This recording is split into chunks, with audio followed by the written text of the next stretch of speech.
Welcome to the Good News Feed. I am always in my kitchen, so I'm going to feed you the good news. Well, let me feed you a little bit of information right now. For those of you who don't follow me on social media, I've been gardening out the wazoo during this quarantine time, and so I want to introduce you all to Patrick. It's the first tomato that has ever come from one of my crops. He has some brothers and sisters. I ate one already. It was delicious. Couldn't help it. He just had to go. My son named him after himself. So let's go with that. So that being said, say hello to Patrick. And speaking of fresh produce, I made another carrot hot dog thanks to viral sensation and vegan influencer Tabitha Brown. And we've had 3 helpings of that throughout the course of the quarantine. And trust me, it is delicious. For one who really loves a good burnt hot dog on the grill, it was delicious. So check her out on Instagram and on Facebook, Tabitha Brown, and see what you can do about eating a little cleaner. I'm not a vegan, just eating cleaner. So today's episode of the Good News Feed is one that will stir up some emotions, and that's fine, because that's pretty much what quarantine has been for us this year in 2020. I have some very special guests who have wowed their audience with the conclusion of their film short, Flipped. So I want them to do most of the talking so you can understand the purpose of Flipped and how it, even though it was made prior to everything that's going on in a racial climate in 2020, it has relevance now and will forever have relevance until systemic racism disappears. I don't know if we'll see it in our time, but there's certainly an opportunity for us to engage in dialogue. So, Tyler Street Films, we have Jack Manning III, creator, executive producer. We have Lawrence Waterford, director and co-producer, and Tiffany Burgess, screenwriter and co-producer. Welcome to the Good News Feed. Thank you for having us. Thank you. So, Flipped. I am personally invested in this film, mostly because I have a son, and I had an opportunity to attend the Newark Film Festival, the film festival you had in Newark, New Jersey, and I have not stopped thinking about the project. So for those of us who have not seen Flip, can either of you tell us a bit about your short film and why Flipped is necessary even in this time? Well, let's see. Flipped reimagines the world in a perspective where Africans colonized the planet, and the United States is now a majority Black, and white people are the minority. And we address and we look at what systemic racism and those microaggressions would look like in a reversed perspective. And Jack, might I add that in addition to your film credit, as a photographer, your eye was very keen on bringing out the images that would speak volumes for those who never thought about how life could have been or could be if things were flipped, even if there were no script, and you just showed that bathroom scene. So I want to make sure that I credit our DP, Treasy, that's his nickname, Tremaine. I was able to communicate with everybody kind of what the overall vision was going to look like, and Law was able to interpret that in a way that was visually interesting, along with our videographer and our sound design, and Tiffany was able to interpret the vision with the words that she was able to put to script. So it was definitely something I could see in my head, but they were able to enhance the art. So it's kind of like an artist with different brushes and bringing in those professionals to make sure that each stroke was perfect. So I couldn't have been happier with the way that the film came out visually, as well as the dialogue and the end result. Okay, so I want people to kind of take a look at that clip real quick. And Tiffany, I'd like to get you to speak about the writing for that piece. Okay? Sounds good.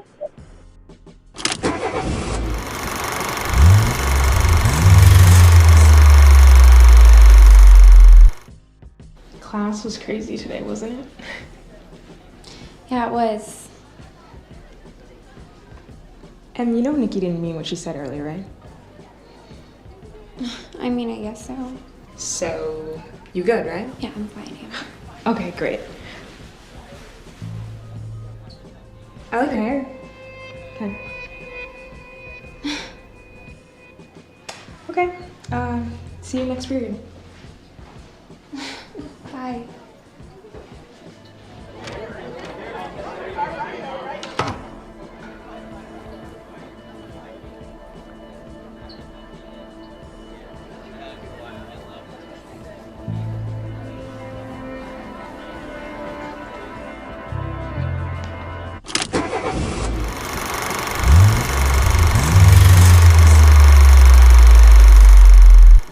Yeah, so that scene, powerful. Tiffany, tell us a little bit about it as you were writing it.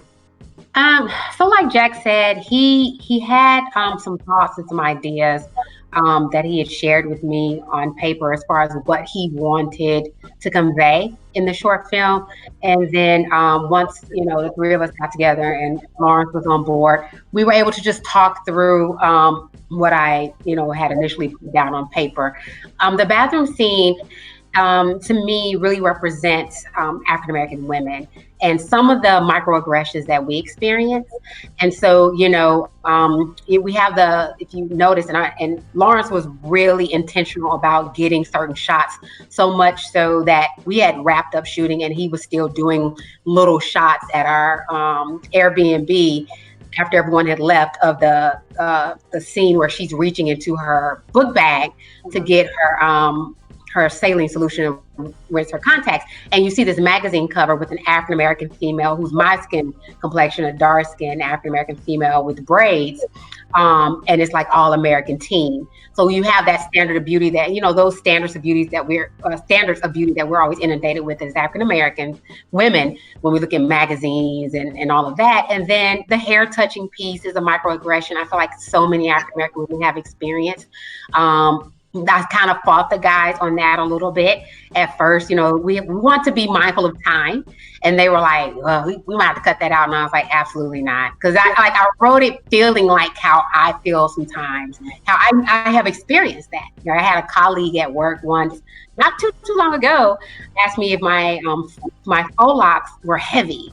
She's like, "Oh, you changed your hair. Like, it's so pretty. What are those? Is it heavy?" And I just thought it was just inappropriate. I just don't go around asking people if their hair is heavy.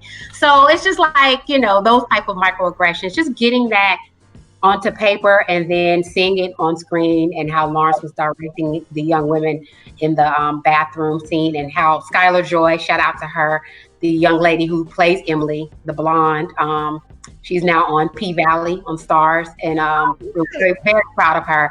And also shout out to Dominique Marie, the beautiful young African-American girl with the curly hair, because they really brought that scene from paper to life.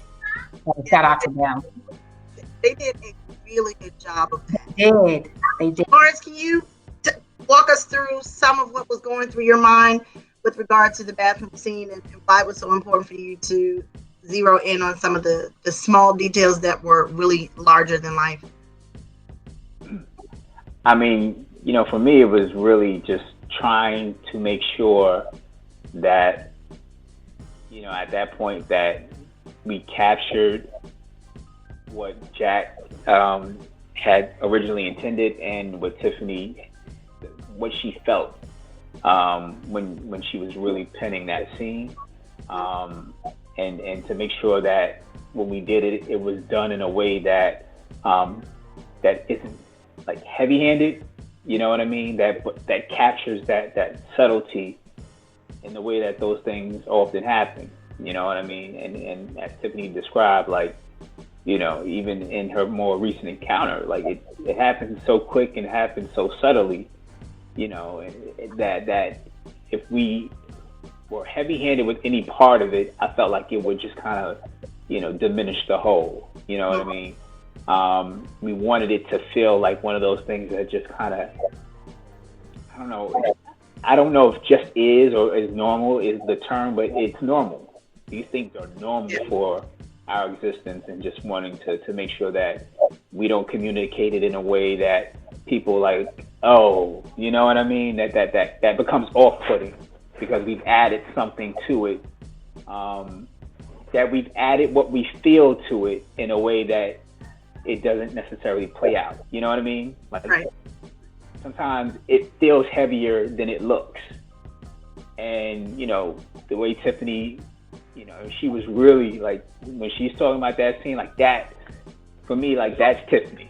You know what I mean? When she talks about, because at first I was like, Dad, time, I'm worried about the time and then the location. And I'm like, oh, well, we need a bag. And she, oh, she got to have a Birkin bag. I'm like, well, what kind of kid carry a Birkin bag? You know, I know women.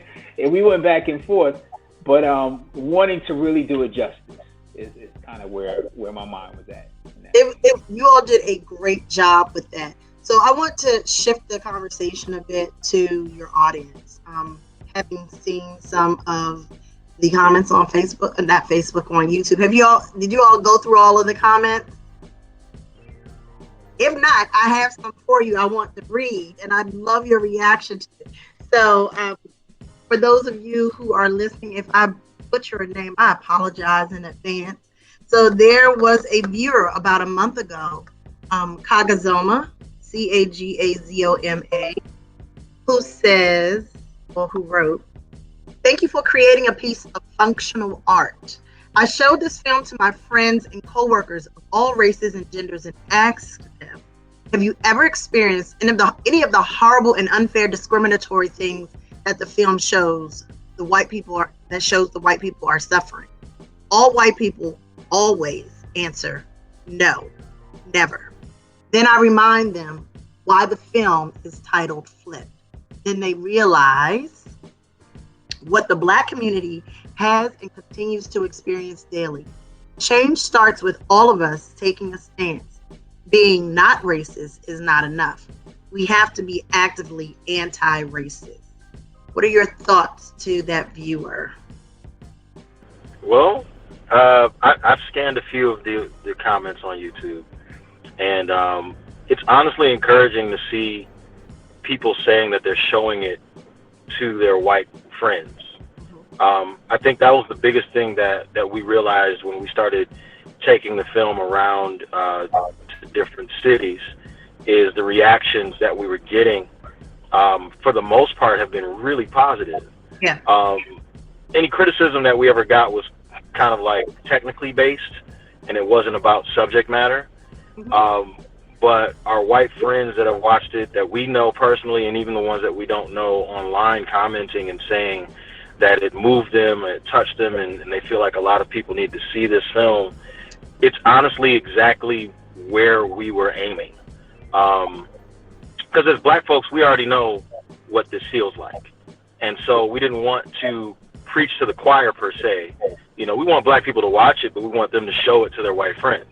Right. You know, and some of their white coworkers. And it has been, you know, it's been shared with a lot of people in corporate America and other universities and things like that. So we wanted to prompt a discussion about how do we see systemic racism and potentially get to a place where we can start talking about how we resolve it. But those comments are really encouraging. It lets me know, I'm sure it lets Tiff and Law know, like, we're right in the space that we wanted to be in when we set out to do this in 2016.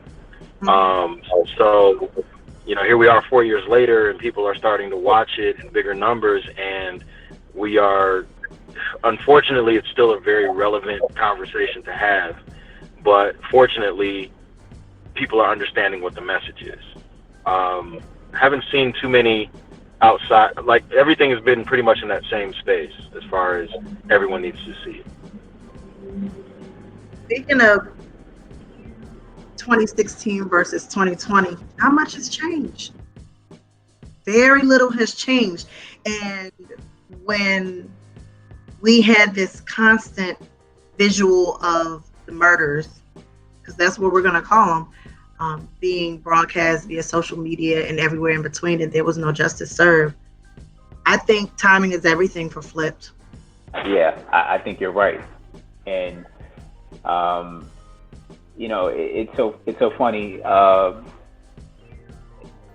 Before Flipped, I had like this ideal about some kind of more radical kind of feature film, where there's a police incident and things go crazy, and I remember thinking at the time, when I was pitching this out to somebody in LA,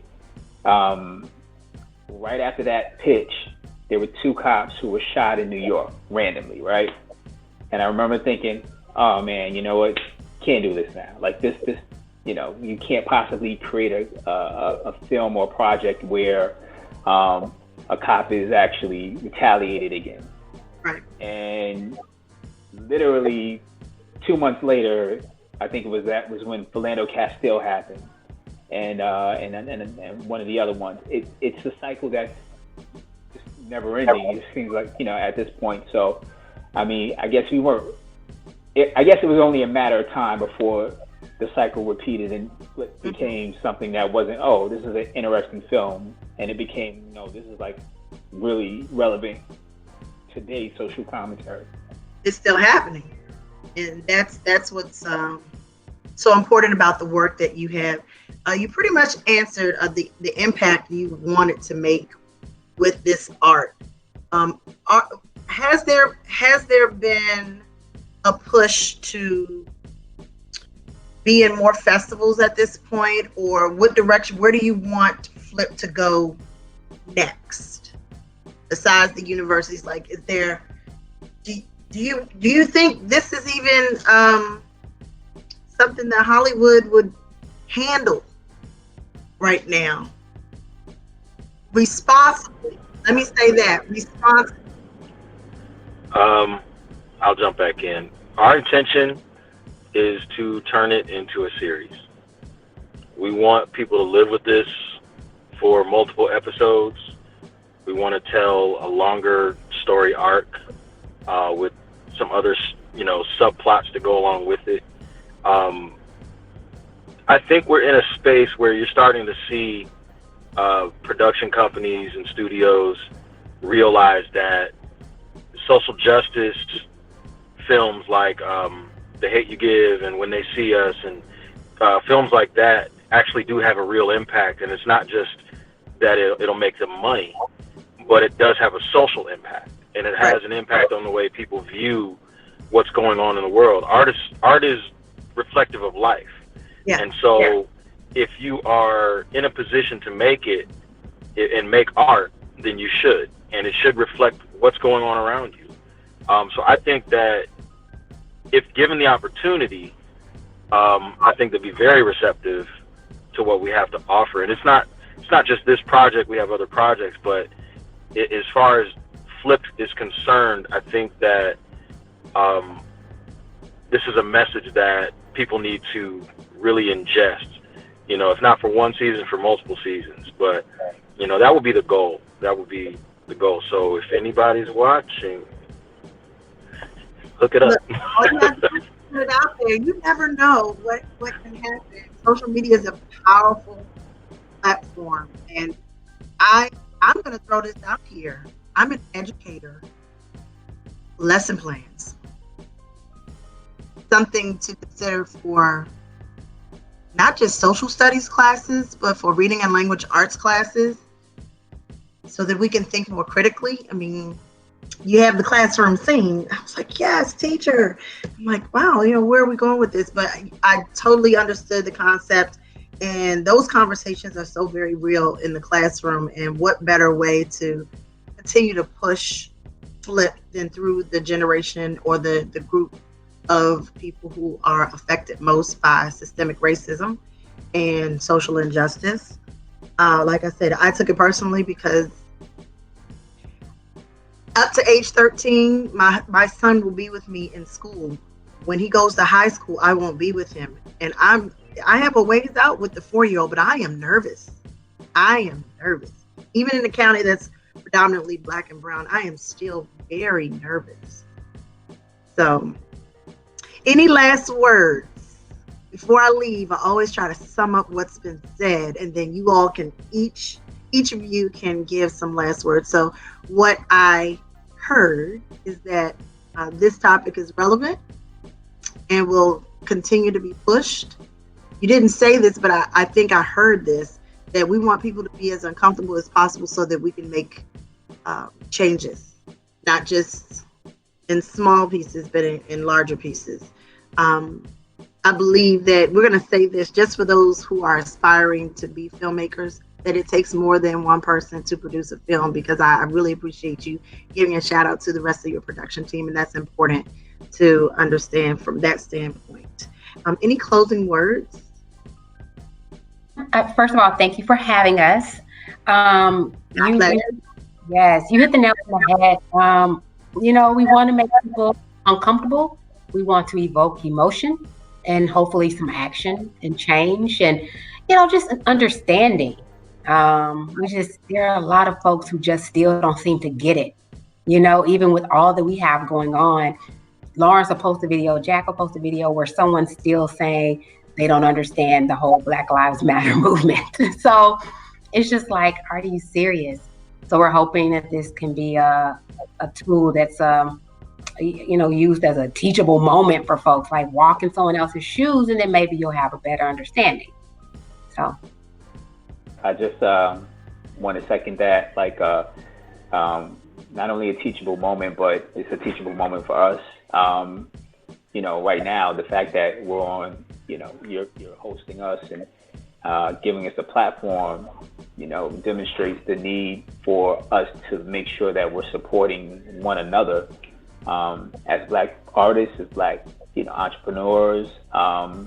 Like the Blackout showed, when we stop spending and we start spending amongst each other, that's the way we make really systemic change, because a lot of it is, based economically, and a lot of it is about access. So, if we're here and you never know who sees it, it may put us in a position where, hey, we can go and approach a Netflix and have power to really tell these stories. And that's the sort of change we want to see, not just, removing Aunt Jemima or changing the Redskins. Uncle Ben, I don't know if he got caught yet, but they're coming for him.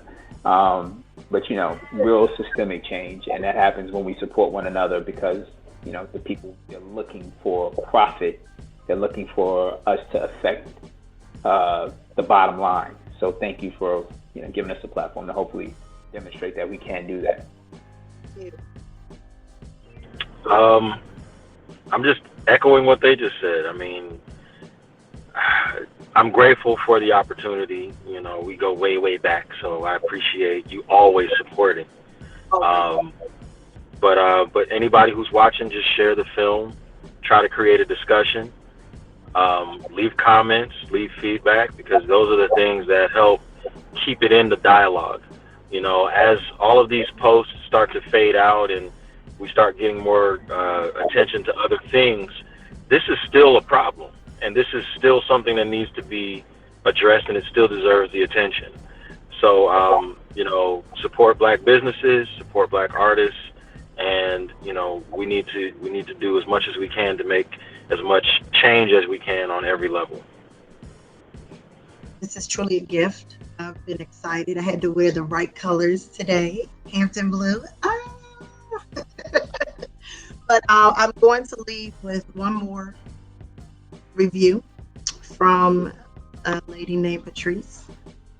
This film is sending such a powerful message. I pray and believe that if the world could see racism and discrimination by looking at the experiences expressed and flipped, it would give so many people a glimpse of what life is like for us every day. Thank you for joining the Good News feed. I'm always in my kitchen, and I'm going to feed you the good news. If you haven't checked out Flipped already, make sure you do. I'll have the information at the end with the credits. Thank you so much, Tiffany, Jack, and Lawrence. We are confronted primarily with a moral issue. The heart of the question is whether all Americans are to be afforded equal rights and equal opportunities.